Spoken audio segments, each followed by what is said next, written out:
Welcome to the show with no name for October the something. 11th. 11th. Wow. 11. Wow. October the 11th, 2013. Geez, I got a birthday this month. You do? When is that? Yeah, 28th. Wow. Smokes. Wow. Never thought I'd make it. Anyway, I'm. You haven't yet. I'm going with Gavin Murdoch and increasingly elderly Jim Nakosha. So you brought your yearbook? Is it? Well, yeah, because we were talking last week about something. I thought we went through the mugshot that might jog your mind. Yeah, maybe. Before we get to that. We lost a good friend of the community this week, Dave Squillace. Served 10 years on the school board. That's I consider that the least of his accomplishments because he was just a perfect gentleman in every way. One of the nicest people you ever want to meet. Great sense of humor. Had the good sense to marry Gail Welch. And and way too young. You know, he's been in increasingly bad health the last few years. Always chipper about it. And I guess no one was expecting this. He was in doing some rehab across the river and died unexpectly. Way too young. Certainly our condolences to the family and. We've lost another great reason to be here. Yeah. It's one of those people who always made Amsterdam a better place to live, even if he lived right outside the city limits. I lived here for a while. Yeah, well, he was here all his life, but he's about 50 feet outside the city limits. Here's a relative term. Yeah. Here. And almost simultaneously with that, the news of the death of Malcolm Scott Carpenter, one of the original 7 Mercury astronauts, a great hero of my youth. I remember vividly his space flight took place during the school day. And I think it was this time of year, wasn't it? October or November? John Glenn was in February, and then the next flight was Carpenter's. They basically duplicated the extent of Glenn's flight, 3 orbits of the Earth, and those 88 minutes to an orbit. So, you blast off during the morning periods, and home by dinner, home by afternoon. Except I remember when we were leaving school, we knew that nobody knew where he was. He missed his mark. They didn't know whether his capsule had burned up. They didn't know. He missed his mark by 250 miles. Of all the, I think of all our space shots, his was the one that was the farthest off target. Yeah. But just one of those great guys. After he left the astronaut corps, he became an aquanaut. Then he got hurt there and couldn't do that anymore. I mean, what the heck? I mean, that was 51 years ago. Yeah. His flight. Isn't Scott Carpenter the one that got out of his capsule when he wasn't supposed to? Well, that was Grissom. Was that That's the next flight. Well, yeah. But Carpenter also got out of his capsule, but he got out of the top hatch, I guess. Whereas Grissom allegedly blew. Nobody knows what happens because he was the only one there. They allege that he panicked and blew the door open, and as a result, the capsule was lost. Yeah, and he was nearly lost because the water got in his uniform, and he barely made it out. Yeah. But of course, Carpenter, being way offline, had no choice but to exit and get in the life raft. And there he was sitting when the plane finally spotted him. Yeah. But I remember walking through the City Hall grounds on the way home from school, worrying about where Carpenter was. I think then because it was so new and so adventuresome that people, individuals, were very invested in each of the flights. You really paid a attention to them. You got to feel that sense of awe because this has never been done before. Yeah, right. Well, and of course it dominated. It was all the news on all the networks all the time. All three of them, yeah. All three of them. Yeah, absolutely. And if you could pick up WKTV in Utica, you were just getting one of the NBC channel anyway. So. Yeah, but it was back then. You know, everybody knew everything that was going on. You listened to the radio, you saw it on TV, and you know it was such a marvelous thing that we were no longer confined to this big blue marble in space. We could go out and go around it. You and I were in the same class when Glenn went up. We were in the same classroom. Fourth and fifth grade. That one got delayed about 22 times, as I recall. Something like that. And they finally said, let's do it and see what happens. And they did. And it was all right. You know, come to think of it, Carpenter's had to have been around the time of the Cuban Missile Crisis as well. That was 50 years ago this month, wasn't it? Or 51 years ago, I mean. 51, yeah. It was in 62. 62, same as Carpenter, right? Yeah. Wow. Well, it's a good thing he didn't land in Cuba. But he did land in, it wasn't the Atlantic, he was in the Caribbean he landed. Most of them landed in the Pacific, though. No. Originally, most of them landed in the Caribbean or Caribbean, depending on which side of the fence you're on. But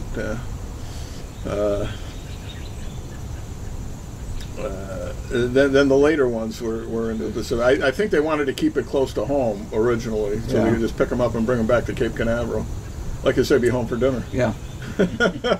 Yeah. And the Atlantic was a smaller target, you know. So when they were coming wide afield, wow. But just imagine, you know, just exciting times. They were tremendously exciting times. They really were, and it was. And it was pure adventure. I mean, it was done for the pure adventure of it, not to. You know, within a 15-year period of time, you went from a prop to a jet to a spaceship. Yeah, I had it figured. You went from the Wright brothers were December of '03, right? Yeah. 24 years later, Lindbergh flew across the Atlantic. About 21 years after Lindbergh flew across the Atlantic, Chuck Yeager broke the sound barrier. Yeah, more or less. And 21 years after that, we landed on the moon. So, holy mackerel! Yeah. Quantum leaps. And my father-in-law, Mary's father, lived through all of it. He was born in 1902. He remembered the first airplane that flew through the Mohawk Valley. Really? So honest to God, he was about 6 years old, I think. I think it was about 1908. One of the Wright planes flew from Niagara Falls down to New York City. You went from a bicycle to outer space in a lifetime. I mean, what a leap for those folks who witnessed those things. Well, you know, look at the previous 50 years. We built the Transcontinental Railroad and the telegraph and the telephone and the electric lights and everything. Home vacuum cleaners. Everything progressed to the next stage. And they each built the automobile. They each built on the previous mission. You know, and I liked.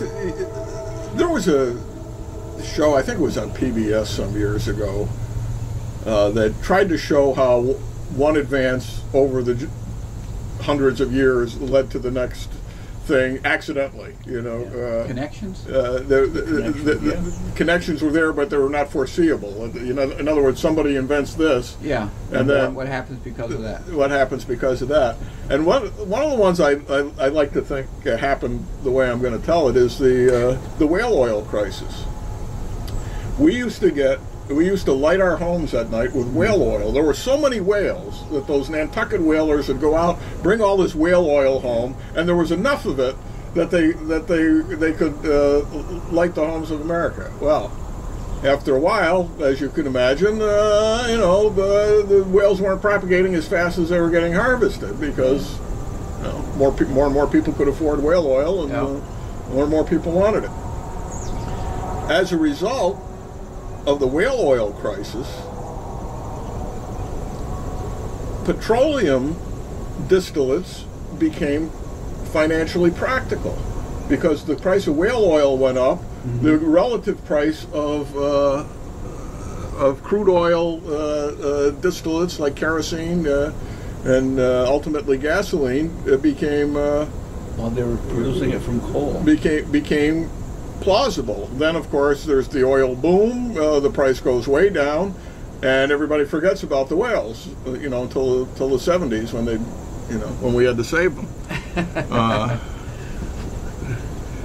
As a result of that, the internal combustion engine becomes plausible.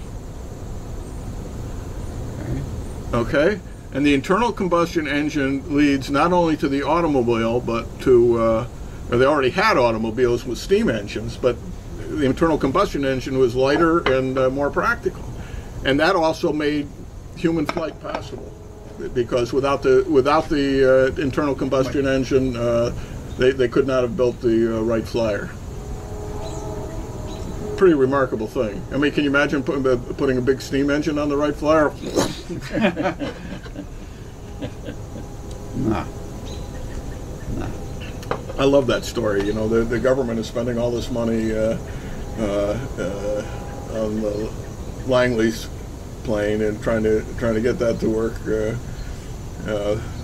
Crashes into the Potomac and all that. So meanwhile, these guys have got their sister in the backyard with her sewing machine, sewing the muslin for the wings. Take it all apart, ship it down. They hold it together with the bicycle glue that they use to fix tires. And do it. They just do it. Right. They do it right. Man. Did something that men have been trying for thousands of years to do. Yeah, that's right. Dreaming of it anyway. Yeah. Okay, let's do it. Let's do it. They did. You know, the American History Museum at the Smithsonian isn't as neat as it was at one time. The first few times I went there, it's still a great place to go, but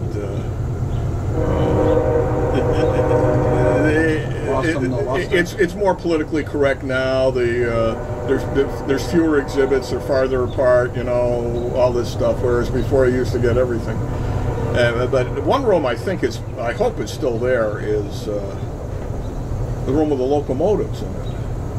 And you know, you get up next to these things and realize what these people in the 19th century were doing once they figured out how to make good strong enough steel to make these things. All they did was increase the size. You know, huge.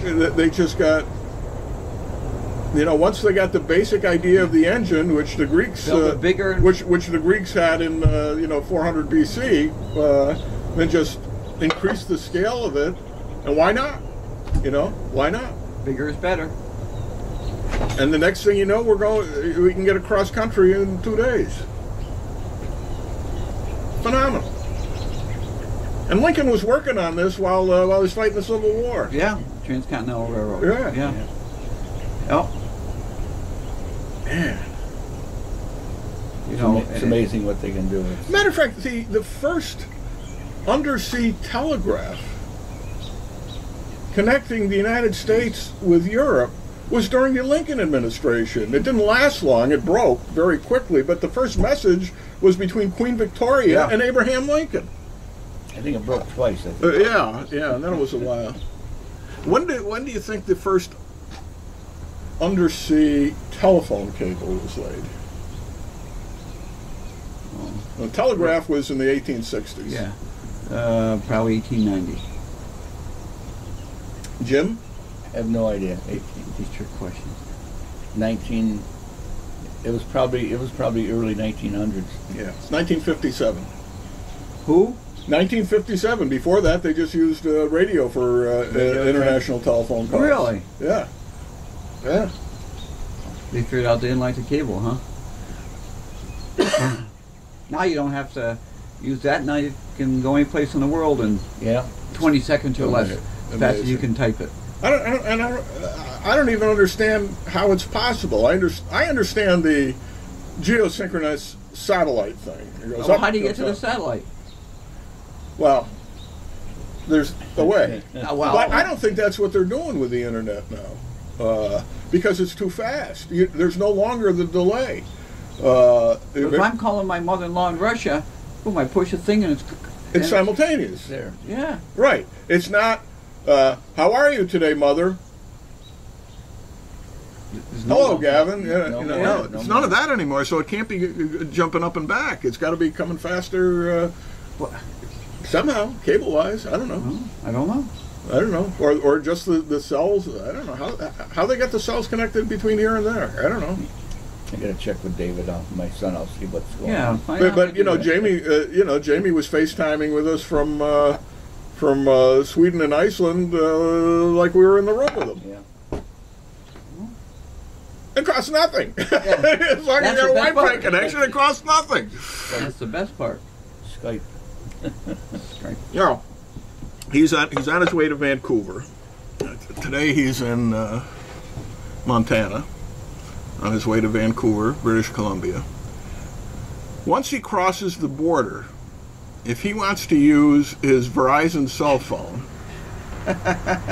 it's 89 cents a minute. Yeah. 89 cents a minute for roaming charges just crossing the border. Now, he'll be 20 minutes from the United States border. So if he wants to use the phone, all he's got to do is take a drive, and it'll be well worth it. Whatever he's paying in gas is going to be well worth it. But on the other hand, he bought a cheap... I was going to say you could buy a cheap phone up there. He bought a cheap iPod, the music... Yeah. The original music device. Everybody forgot what that is. They now that now has Wi-Fi capability and FaceTime built into it.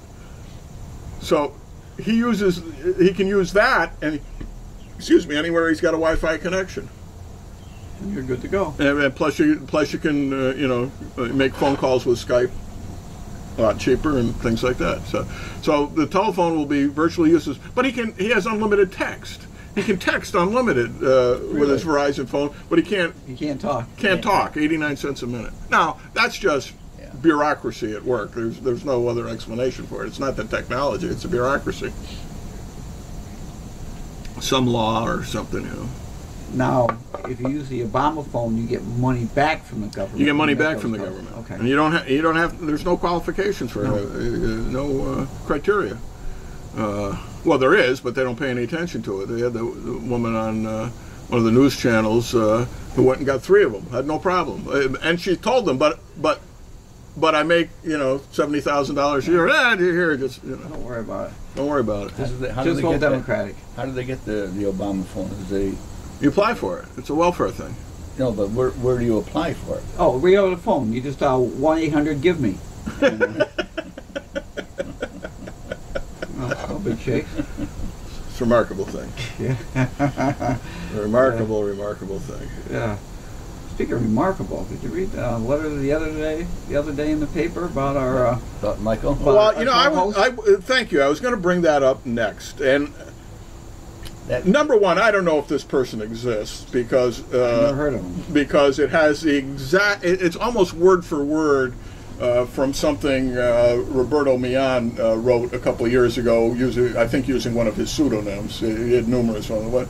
Of course, he was pretending to be a woman on Ventervax with a single woman with a single mother with a couple of kids, and he's one of Mayor Thane's and Paul Taco's stooges. But they're supposed to verify the people. Well, if they give him a name and address and a phone number, they call the phone number, he answers it. Somebody. It's almost certainly phony. But if there is such a person as he just took it off. Yeah, he's working with me. Somebody had sour grapes because he was involved in the. Well, it's not stopping the insurance. It could be. Yeah. It could be because Carl Bea reprinted it on his blog, which is otherwise quite a good blog. But I thought that was a little cheap shot. But I understand where Carl's coming from on that. After all, Michael destroyed him by beating him in on a write-in ballot 2 years ago. But first of all, what is the point? Yeah. Michael's not running for a re-election or running for any other office. Yeah. They said he's never going to run for any office again. Mm-hmm. He tried his best to lose that election and then ended up winning anyway. He's not going to. I don't think he's going to take the chance of running again and winning again. No, he's not going to run. But you know, having said that, we know it was just loaded with cheap shots. It was decidedly unfair, and it was you know, totally wrong in everything it said. On top of that, yeah, but you know, you smear people, you know. Once it's been printed, it's a fact. People's going to believe it. The people who want to believe it are going to believe it. Yeah. People who know Michael know that it's horseshit. Can I say that on the podcast? Yeah, you can. Right. That's make sure I don't say that on the... Yeah, that's the real thing. Yeah. I mean, if I were him, I advise him just to forget it and let it die. You know, but he will. I'm sure he will. It's just that he's going to be seething because not enough of us went to his defense on the radio.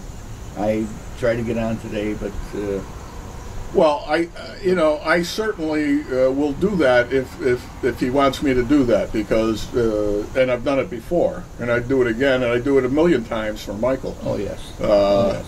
Because I have never met a more honest, sincere, hardworking individual than him. And he's devoted his entire life to making the city a better place and the county a better place, and to get these cheap shots when he's on his way out is just disgusting. I mean, it says a whole lot more about the character of the person who wrote the letter. Exactly, I was going to say than it does about him. Yeah. But it's still, you know, if you've been subject to that type of attack, and at least you and I have, haven't you? Been kind of immune so far. No, I had a nasty one when I was. You've never had a nasty one like I've had. With a front page newspaper ad. A front page. Above the fold or below the fold? You know, I don't remember if it was above. Well, I'm always above the fold. When they attack me, it's always page one above the fold. No, mine was right on the front page. Yeah. Right on the front page. It was probably a quarter page. That was bad. Now the newspaper never should have put it there. And that was the old newspaper. Election day. Really? It was election day. It was a morning. Timing. Yep. Perfect timing. Wow. No chance to rebut it. I tried, but it didn't do any good. I went right down to the radio station, and I gave Joe what for, and they gave me the microphone. You know, one of the things they said about Michael was that he was the only department head that Mayor Duchesne didn't give a raise to. What does that say about Michael? Nothing. It says nothing about Michael whatsoever, other than it says something about Duchesne. But you know what? When we had Michael's retirement party, John Duchesne was there, and he was praising him to the sky, wasn't he? Yeah. Yeah, he was.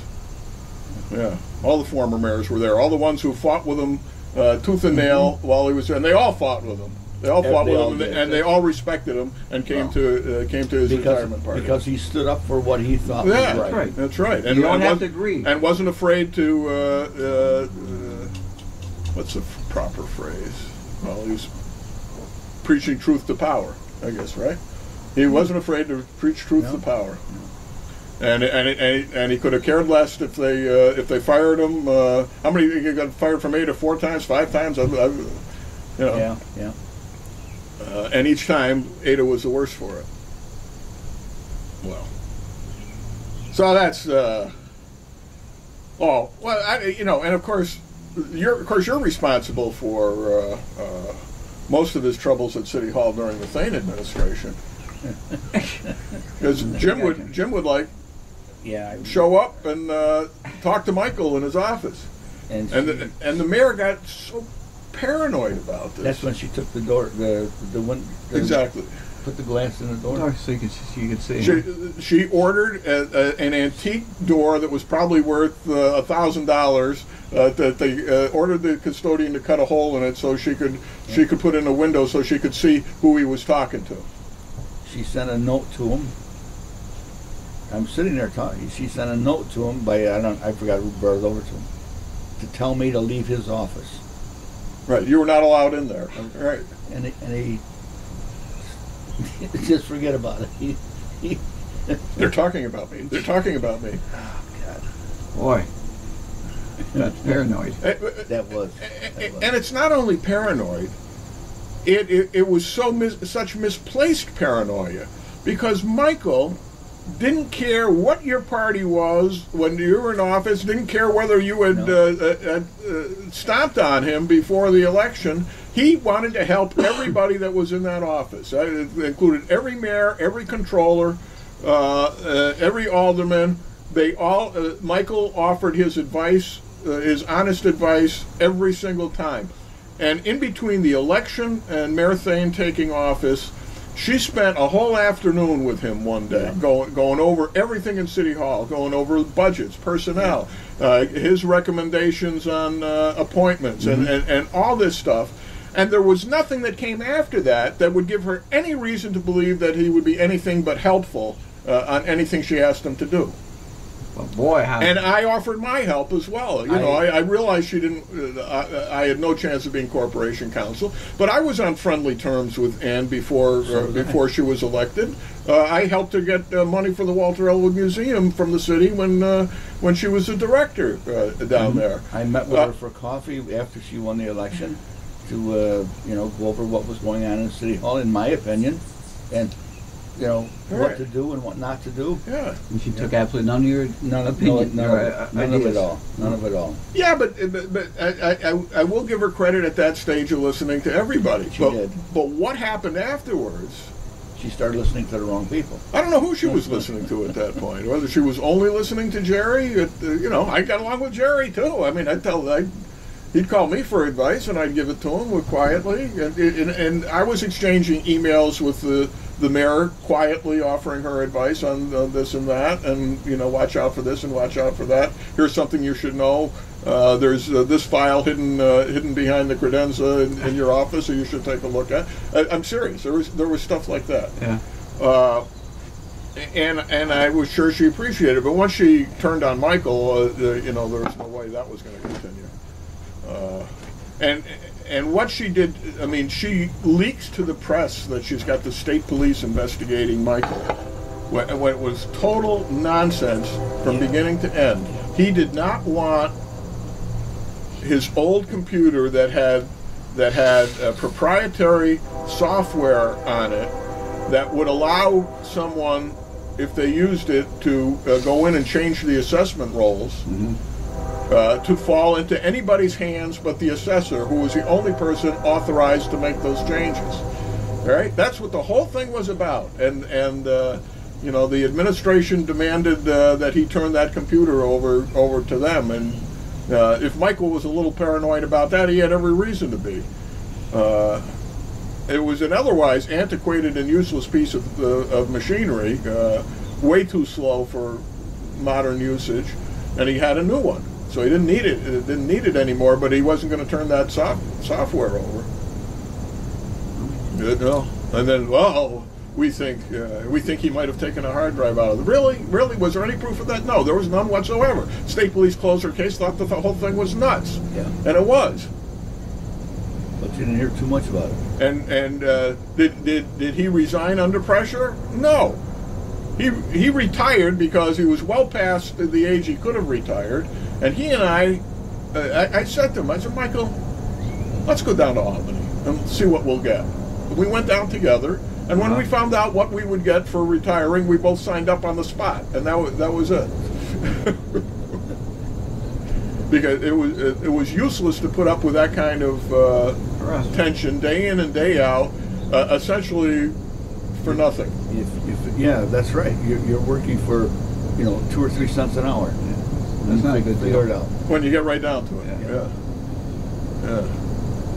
So that's my Michael story. Let me tell you, if he was leading the charge, I wouldn't even ask where he was going. I'd be following him. And that's how I feel about Michael. And there are damn few people I can say that about. Can I say damn? Yeah, I said damn. Damn few people. God. Ridiculous. No, things haven't gotten a whole lot better, have they? Well, yeah, it's getting better. She's buying toys for the city. The Rams that she's going to market. Who's going to buy them? I mean, I talked to a couple businessmen the other day, And what businesses do we have here left? They said, no way. You can be sure that Dan Weaver's not going to buy one. He's been attacking it like crazy. Oh, has he? Yeah. I thought he'd be the first one. Yeah, well, you're wrong. You're wrong. You know, he's a big supporter of the mayor, but he thinks she's way off base on this one. Well, the Recorder editorial was absolutely correct. That was a good editorial. It was dead on. I don't know who wrote it. It was the way she did it. It was dead on. No discussion about it. Personally, I think this whole thing is foolish. You know, Catskill's got cats.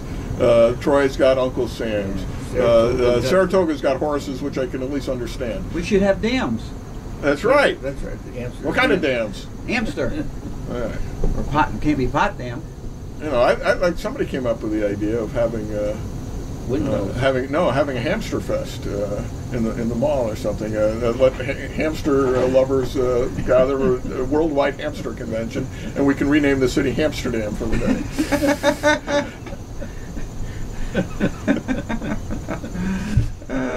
Everybody can buy their own wheel, the hamster running. There you go. Right. We could generate power. We could generate power. Get one big enough for the mayor to run in. Oh man. But I was at a local eatery the other day. Eating? Yeah. Having a late breakfast, I think. Can't remember which day it was. Couldn't have been the day of the radio show. I'd remember that. And it was like everybody who worked in the place, one at a time, came over to me and started talking about how stupid the whole idea was. And you know, the whole idea is stupid. First of all, what does it do to improve the city, make people want to live here, or even make people proud of it? It is none of those things. She wants to brand the city. Yeah, I know. I understand. And the city's going to be branded as a place that where the potholes are a mile deep, and we instead of filling them, we use the money on rent. How many fire hydrants can we buy for? Her little paranoid "everybody's talking about me again" thing hit. I guess her Facebook page. I'm not sure. I'm not her friend on Facebook, but other people were talking about it. Where people, from what I'm hearing, people don't understand what it is I do. Here's my resume, you know, and she once again points out, you know, all the wonderful things she's done. One of them was she's replaced, you know, I forget how many fire hydrants, but it was like a quarter of the ones that were broken when she took office. We bought them and put them in storage for that particular reason. Man, but she hasn't said anything about the lawsuit at Shuttleworth Park. Not lawsuit, but Corps of Engineers cited the city. Yeah. Has that been in the paper? No. Okay, Charlie, here you go. The Army Corps of Engineers is putting the kibosh on the the dam at Shuttleworth Park. I think this week is when they've got to have their answer into the Corps. They had 14 days to respond to their cease and desist order, and that's this week. We'll see if she responds. Why can't we do things the right way? I don't know whose fault is it. Was it her fault or Spagnola's fault?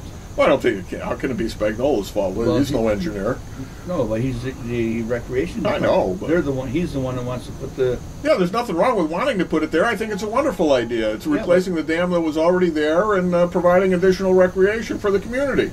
I got no problem with it. No, and I think it's idiotic that the Army Corps of Engineers should be involved, but they are. Yeah. And it's not something that's a surprise. No. Because we discussed this when we were in the administration, doing exactly the same thing. And I remember talking with I don't think it was Mike Clark. Who was the engineer before him? The other Mike.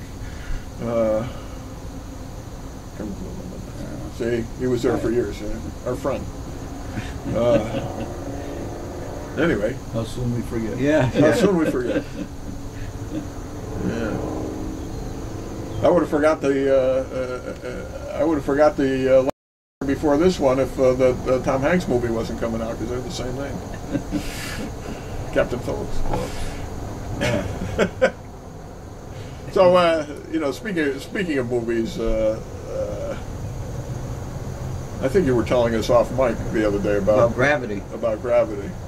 Fantastic movie. Fantastic movie. And there's only 2 people in it. Yeah. You know, it was really, you know, we were talking space before. I mean, just how they made it look like they made it look. It looked like they really had filmed it in space. You know, it was incredible. But then you look at all the technology they got. I mean, these suits that are, you know, thinner than this, that's protecting them if something happens or rip. I mean, just we take it for granted now. And all the things that they do, you know, with the space shuttle, with the Hubble telescope, with the International Space Station, you know, we forget about it. But what a marvelous, wondrous thing that we have with this movie was for 2 people to carry the whole thing, you know, all up there. And well, they're both fine actors, and Clooney, you know, is only in the first 2/3 of it. Except for the brief comeback. Yeah. But it's a great movie, and in 3D, I won't watch it when it's on TV. Is that right? Yeah. I mean, it just... Because the 3D was that spectacular. It was absolutely... You know, I've been to some other 3Ds and say, well, I just stuck that in and make it look like that. Right. Man, this was... The 3D was part of the film, and it was... Was that 3D local? Yeah. Yeah, up at Emerald Cinema. Yeah. Yeah, had a nice crowd in there too. Their new electronic screens are pretty decent, aren't they? Yes. Yeah. I was really surprised the first time I saw one. I said, "Wow, this is what a major improvement this is on your on your viewing." Yeah.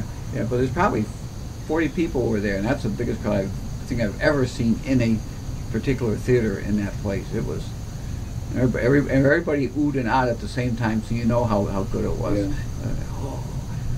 It was great. The last movie I saw that was like that was a long time ago when I saw Jaws. Everybody screamed and shouted at the right spots in there. The same thing with this. It was a communal. That is the one thing you don't get sitting and watching it at home. No.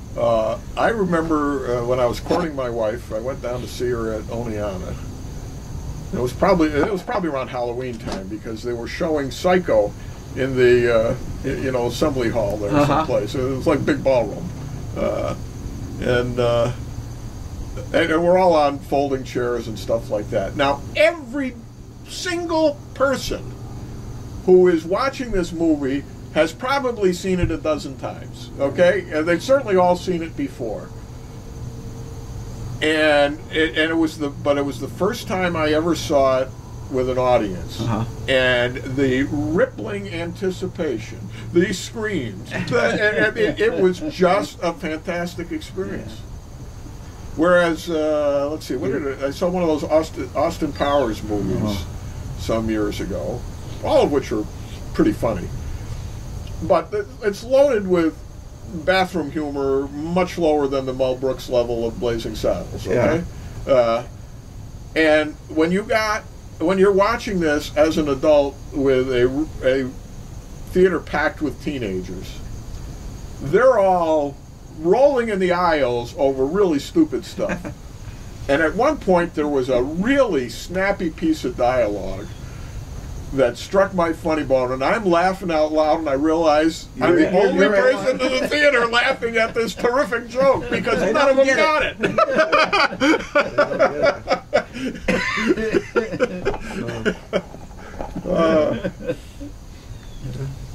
And it was just the way it was. It was. She has a certain je ne sais what. See, I didn't deliver it that well. You guys, je ne sais what.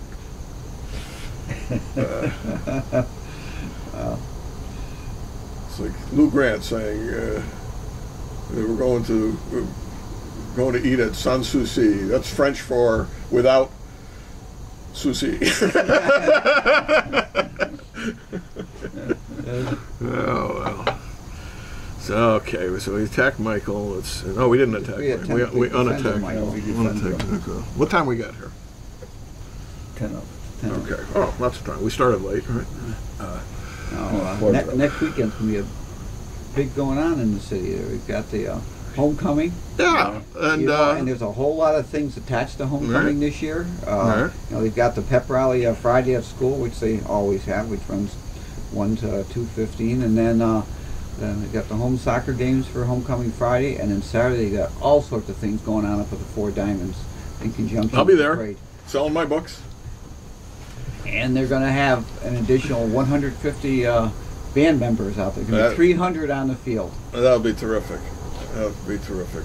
We were up walking Wednesday at the high school with Tony, and the band was out there rehearsing, just this current band members, but he had them positioned so far apart because he was trying to plan and envision how it's going to be when all these additional band members are going to be there on Saturday, because they really aren't going to be any rehearsals, so they just kind of. Are they going to integrate with the existing band?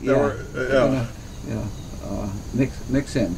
See, that way there you won't be able to tell who the regular band members are and who the other alumni are. The gray hair. The alumni going to have instruments? Yeah. They're gonna. Are they just coming out for Lullaby of Birdland, or? I don't know how much. Mike wouldn't give that up when I was talking to him. No, he wouldn't be out there, but no. You're a member of the school board. You're entitled to know that information. Was he afraid you're going to blab it on the podcast? Well, he always thinks a surprise should be a surprise. Wow. So it should be really interesting. So have you seen the list of who's coming, or no? I haven't seen the list either. I got to think Stephanie's got to be out there with her clarinet, don't you think? I think she will be. The parade should be. She's a good musician, on top of being a great band leader. She's a real good musician. Yeah, she could always toot her own horn, and she's good. She's good, and she's teaching, and she's doing private lessons now, and she's retired and everything. But it's supposed to be a beautiful weekend. I looked at the upcoming weather report, and they said sunny 65. So. She started with the electronic organ. Is that right? Yeah, I used to repair them. Yeah, electronic keyboards? Yeah? No, not a keyboard. The whole full-size organ. Really? Yeah. Her mother and father had one. Uh-huh. I worked for Carl Walensky to repair them. Yeah, when she was about 16, she tried to teach me the clarinet. She was playing in the Adirondack Players Orchestra for, which must have been, funny thing happened on the way to the Forum or something. And show me how this thing works, And all I could get out of it was a squeak. That was it. I mean, you really, I guess, like riding a bike, once you know how to do it, you've got it. But well, you got to read in there. Holy mackerel! I mean, absolutely could get nothing out of it. I was never particularly great with the trumpet either. We had one of those here for a while. Bobby was taking trumpet lessons from Mike Perry. And, wasn't your forte? Yeah. I'll give it a try. Good with the harmonica and most keyboard type things I can handle. Tony Rappel's a good harmonica player. Was that? Tony Rappel, he can play the harmonica. I saw Tony in the supermarket the other day. Yeah. He's still working, right? Yeah. What's the matter with him? He's married to Joyce. You want to be as busy as possible. I was going to say, some guys just can't be retired. That is, But he's still teaching.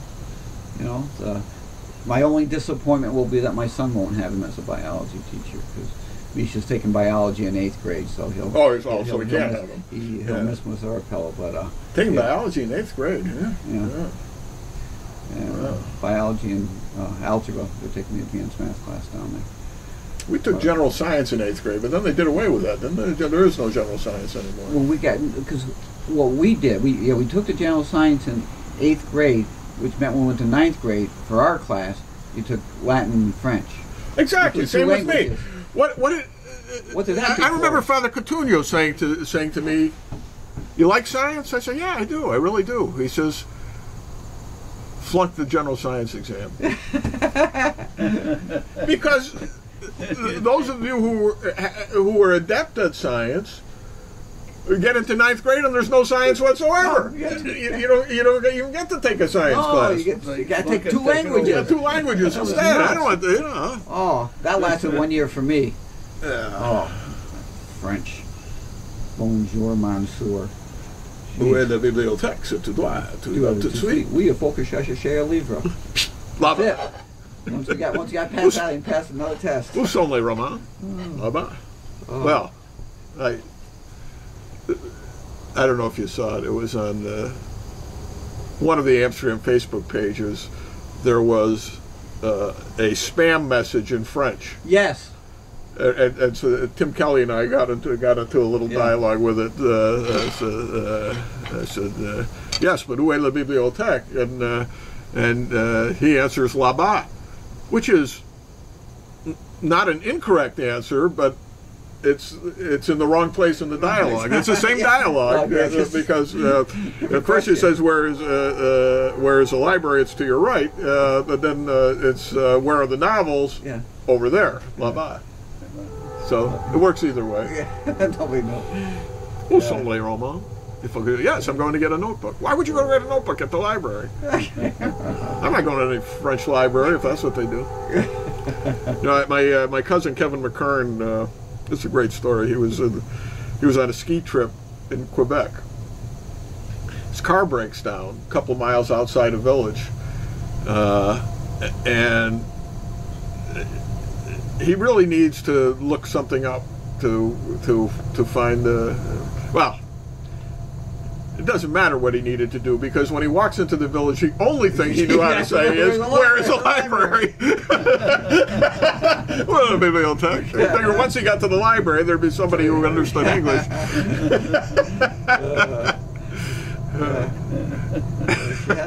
A lot of French 1 class, but not very many French 2 classes. Wouldn't stick with it. I took it 2 years. Did you? Yeah.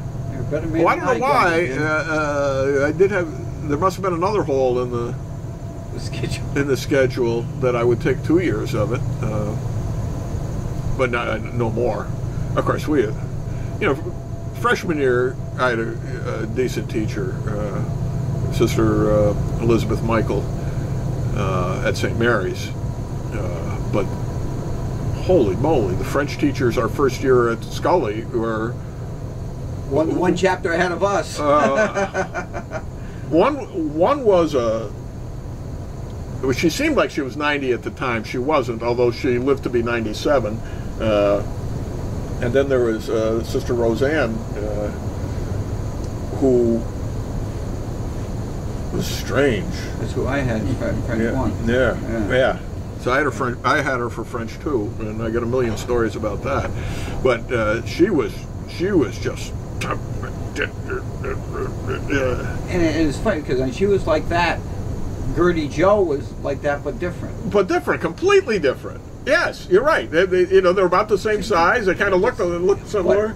But the connection that Gertie Joe got with the kids was there. Yeah, and Sister Roseanne had done that when I was told that some years earlier she had taught Latin in another school, and her nickname was Little Caesar.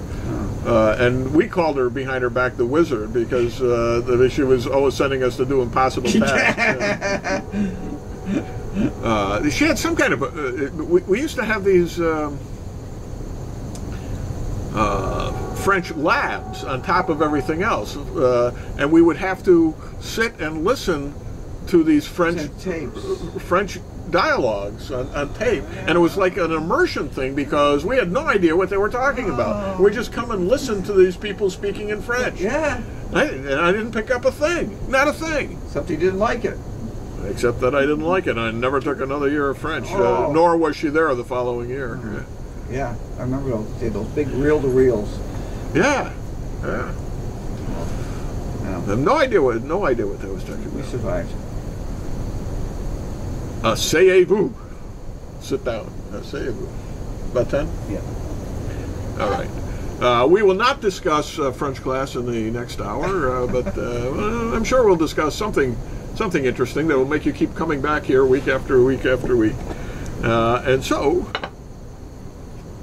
until a moment from now, I'm Bob Going with Jim Nicosia and Gavin Murdoch, and this has been the first hour of the show with no name.